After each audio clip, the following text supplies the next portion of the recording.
తో ప్రజలను ముగ్ధులను చేసి తనకు బ్రహ్మరథం పట్టేట్లు చేశాయి వారి యొక్క ఉపన్యాసాలు. మరి ఈ ఉపన్యాసాలే మనం ఇప్పటివరకు ఇక్కడ ఉన్నటువంటి విద్యార్థుల ద్వారా వింటున్నాం. మరి తర్వాత చెప్పేటువంటి విద్యార్థిని S Shirisha, government ITI college. Shirisha మనకు తన ఉపన్యాసాన్ని అందిస్తుంది. నమస్కారం.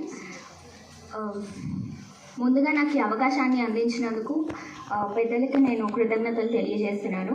ఈరోజు నేను మాట్లాడబోయే విషయం చాలా ఆసక్తికరంగా ఉంటుంది, అలాగే చాలా ముఖ్యమైనది కూడా.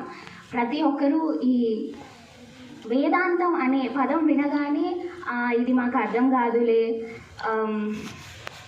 ఇది వేదాంతాలు ఓన్లీ జ్ఞానులకి పురోహితులకి మాత్రమే అర్థమవుతాయని వీరి గురించి తెలుసుకోవడమే మానేస్తుంటారు. కానీ ఈ వేదాంతాల్లో ఏముంది అనేది చాలా ముఖ్యం. ఈ జనరేషన్లో ఏంటంటే అందరూ టెక్నాలజీకి అలవాటు పడిపోయారు కాబట్టి పురోహితులు చెప్పిన విషయాలు నార్మల్గా మనం గుడికి వెళ్ళినప్పుడు కూడా మంచి మాటలు కానీ వినడానికి ఇష్టపడట్లేదు, ఎందుకంటే అందరూ టెక్నాలజీకి అలవాటు పడిపోయారు.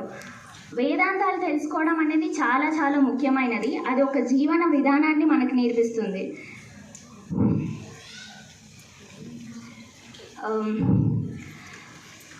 వేదాంతాలు ఓన్లీ జ్ఞానులకి మాత్రమే అర్థమవుతాయి అని అనుకుంటారు, కానీ వీటి గురించి తెలుసుకోవాలి అని అనుకుంటే అవి ఎవరికైనా అర్థమవుతాయి.